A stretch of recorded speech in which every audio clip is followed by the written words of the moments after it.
अस्सलाम वालेकुम। सबसे पहले चाइनीज़ फ्यूचर्स की बात कर लेते हैं।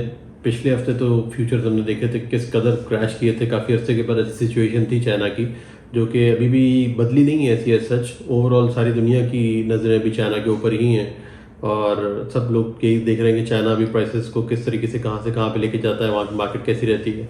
लास्ट वीक के अंदर भी चाइनीज़ फ्यूचर्स कुछ स्टेबिलिटी की तरफ आ गए हैं, बट रुझान नेगेटिव ही था, चाहे वो स्पॉट मार्केट की बात करें चाहे फ्यूचर्स मार्केट की बात करें। अगर फ्यूचर्स की बात करें तो डी बार ऑलमोस्ट 0.91% डाउन था, जबकि 1% HRC डाउन था। कोकिंग कोल 1.5% के करीब अप था, जबकि आयरन ओर तकरीबन 2.5% के आसपास नीचे था। एग्जैक्टली 2.3% जो है वो वीक ऑन वीक कम हुआ था। अगर HRC की स्पॉट प्राइसेस की बात करें तो वो प्राइसेस अभी आ चुकी हैं तकरीबन 620 से 630 की बेस प्राइस आ रही है पाकिस्तान के लिए जो ऑफर्स आ रही हैं। और अगर आप लो कार्बन मटेरियल्स की बात करें, हायर ग्रेड्स की, तो वो तकरीबन 655 से लेके 665 तक अभी इस वक्त मूव कर रहा है। रीबार्स की अगर बात की जाए चाइना के अंदर डोमेस्टिक, तो उसमें भी वीक ऑन वीक कमी आई है, तकरीबन 90 युआन के आसपास जो है वो कम हुई है प्राइस।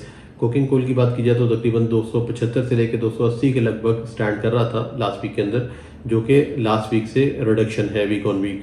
आयरन ओर की अगर बात की जाए तो वो भी 118 पे अभी इस वक्त मूव कर रही है, बट ओवरऑल सेंटिमेंट्स जो थे वो नेगेटिव ही रहे, नेगेटिव मूवमेंट ही हुई है चाइना के अंदर। चाइना में अगर स्क्रैप की बात की जाए तो स्क्रैप की प्राइसेस भी इसी तरह से कम हुई हैं, तकरीबन 44 युआन्स के आसपास वीक ऑन वीक कमी आई है।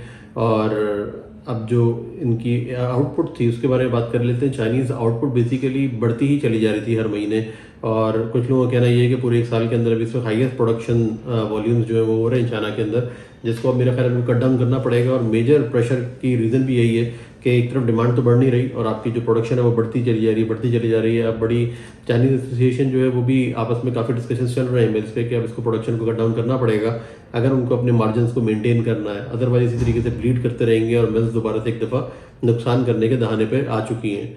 अगर बाकी के मार्केट्स के बारे में बात करें, यानी वियतनाम की मार्केट की बात करें, तो वहाँ पर भी HRC की प्राइसेस नई अनाउंस हुई हैं अभी लास्ट वीक में, जो कि तकरीबन $40 के करीब कम है। लेकिन ओवरऑल मार्केट पार्टिसिपेंट्स का कहना ये है कि $40 कम करने के बावजूद भी अभी इम्पोर्ट से अगर उसका अभी कंपैरिजन किया जाए तो अभी भी प्राइसेस काफ़ी ज़्यादा हैं और जो कंज्यूमर्स हैं उनके लिए ख़रीदना इतना फिजिबल नहीं है। हो सकता है कि वो इम्पोर्ट की तरफ जाएँ, बट क्योंकि वॉलेटिलिटी बहुत ज़्यादा है और एक डोमेस्टिक अवेलेबिलिटी का फ़ायदा होता है, जिसकी वजह से अभी टेस्ट करना चाहती है फॉर्मोसा मिल जो है कि उनकी किस तरीके से सेल्स रहेंगी आफ्टर रिडक्शन ऑफ $40।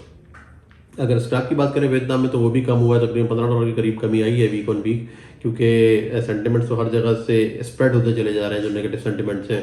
इसी तरह जापानीज़ टेंडर जो है वो ओपन हुआ था लास्ट वीक के अंदर, कैंटो टेंडर, उसके अंदर भी जो प्राइसेस देखने में आई हैं वो भी तकरीबन आप समझें कि $45 के लगभग डाउन है as compare to last tender, जो कि अच्छी खासी एक कमी थी।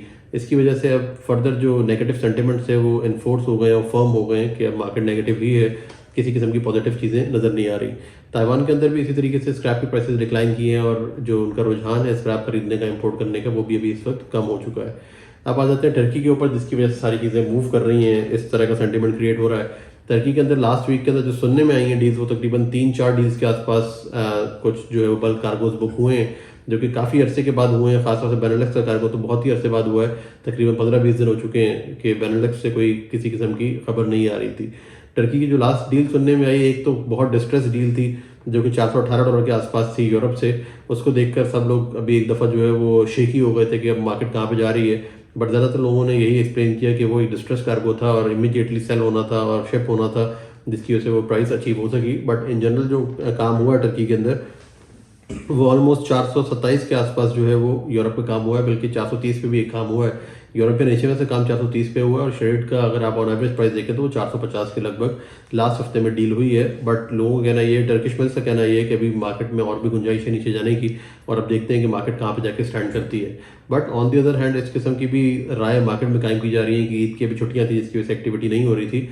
पोस्ट ईद हॉलीडेज जो है वो काफ़ी एक्टिविटी आने के आसार नज़र आ रहे हैं। कई लोग बातें कर रहे हैं कि मिल्स को दोबारा से रीस्टॉक करना पड़ेगा, मिल्स के पास माल नहीं है अभी, मई के अंदर भी उनको कुछ माल चाहिए अभी, और जून तो पूरे का पूरा अभी कवर करने के लिए बाकी है। तो ईद की छुट्टियों के बाद पता चलेगा एग्जैक्टली मार्केट के कहाँ पे जाके स्टैंड कर रही है। अगर लोकल स्क्रैप की प्राइस की बात करें टर्की के अंदर तो वो भी डाउन हुई है प्रेशर की वजह से। रीबास की प्राइसेस भी डाउन हुई हैं, अब तकरीबन 675 से $680 FOB सुनने में आ रही है प्राइस अभी इस वक्त। As compare to last week तकरीबन $15-20 की कमी है ये। अगर बात करें मेन रीजंस की कि प्राइसेस कम क्यों हो रही है, उसका मेन रीज़न ये है कि रीबास की सेल्स नहीं है और एक जो पैनिक बाइंग थी वो सारी रीस्टॉकिंग हो गई है टर्की के अंदर। अब फर्दर किसी किस्म का जो आगे आउटलेट्स हैं वो बहुत कम है टर्किश मिल्स के पास और ट्रेडर्स के पास। और वन ऑफ द रीज़न ये भी है कि यूरोप में और यूके के अंदर अगर आप देखें तो करेंसी का बहुत बड़ा इम्पैक्ट है। पाउंड और यूरो जो है वो अभी स्ट्रांग होते चले जा रहे हैं, जिसकी वजह से वो फिजिबल नहीं है वहाँ के एक्सपोर्टर्स के लिए वहाँ से भी प्राइसेस कम करना। तो एक रीज़न ये भी हो सकता है अभी कि जो है वो प्राइसेस अभी इस वक्त स्टेबल है और होल्ड कर रही हैं अपनी जगह पर। अगर पोस्ट ईद हॉलीडेज़ की बात की जाए तो मेरा ख्याल है कि शायद टर्किश कस्टमर्स आएंगे वापस, कोशिश करेंगे पुश करने की प्राइसेस को, but at the end buying शुरू हो जाएगी मार्केट में दोबारा से, एक थोड़ा सा स्टेबल लेवल हमें नजर आना शुरू हो जाएगा। यूरोप की अगर बात करें तो बेनेलक्स जो स्क्रैप है उसकी प्राइसेस अभी इससे $427 के आसपास देखने में आई लास्ट वीक के अंदर। अगर कॉइल्स की प्राइसेस की बात करें तो वो भी 10 से 20 यूरो के आसपास कम हो गए हैं लास्ट वीक के अंदर, क्योंकि मोस्टली ऑफर्स जो हैं वो चाइना को देख लें या टर्की को देख लें, हर जगह पर नेगेटिविटी है, जिसकी वजह से यूरोपियन मिल्स भी अभी प्राइसेस सस्टेन करने में मुश्किल हो रही है उनको। इटली के अंदर भी प्राइसेस कम हुए हैं, इसके अलावा अदर यूरोपियन कंट्रीज़ के अंदर भी प्राइसेस कम होने की ही बातें हो रही हैं, क्योंकि सेल्स ऐसा ऐसा रिड्यूस होती जा रही है। अगर पिग आयरन की बात करें, जिसका बेसिकली पिग आयरन की प्राइस को फॉलो करना इसलिए ज़रूरी है क्योंकि आप न्यू प्रोडक्शन स्क्रैप का कंपैरिजन इसी से ही कर सकते हैं। पिग आयरन की प्राइसेस भी कदरे कम हो गई हैं जब से मार्केट के सेंटिमेंट चेंज हुए हैं। ईरान की बात कर लेते हैं, ईरान और रशिया की तो ऑफर्स कोई खास सुनने में नहीं आ रही, क्योंकि एज लॉन्ग एज जब ये इंटरनेशनल मार्केट प्राइसेस नीचे आना शुरू हुई हैं उस वक्त से रशियन जो सेलर्स हैं उन्होंने अपनी ऑफर्स विड्रॉ कर ली हैं। अभी फ़िलहाल कोई ऑफ़र नहीं दे रहे क्योंकि उनके लिए वो ना फिजिबल है और ना उनको समझ में आ रही है वो प्राइस।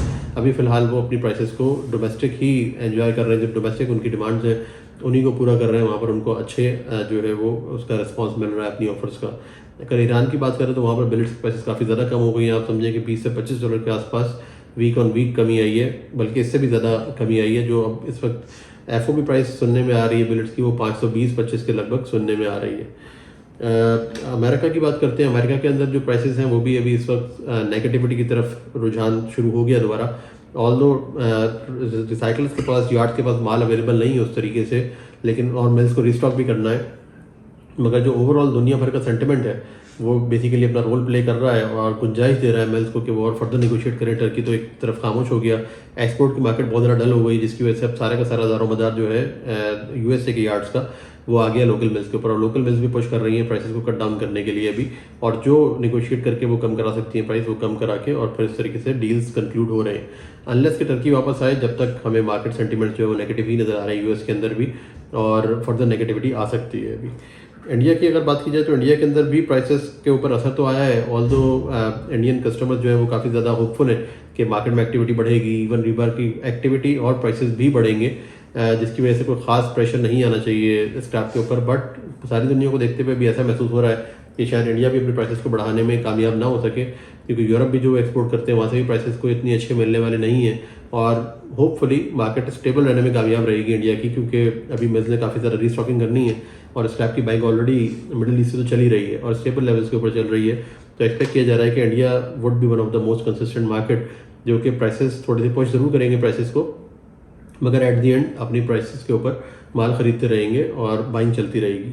अगर पाकिस्तान की बात करें तो पाकिस्तान के अंदर भी जो लास्ट वीक के अंदर ऑर्डर्स हुए हैं वो कंपैरेटिवली एज कम्पेयर टू उससे पिछले हफ्ता एक्टिविटी बेहतर थी, वॉल्यूम्स बेहतर थे। जो ऑर्डर्स बुक हुए हैं वो तकरीबन 465 से 470 के दरमियान बुक हुए हैं।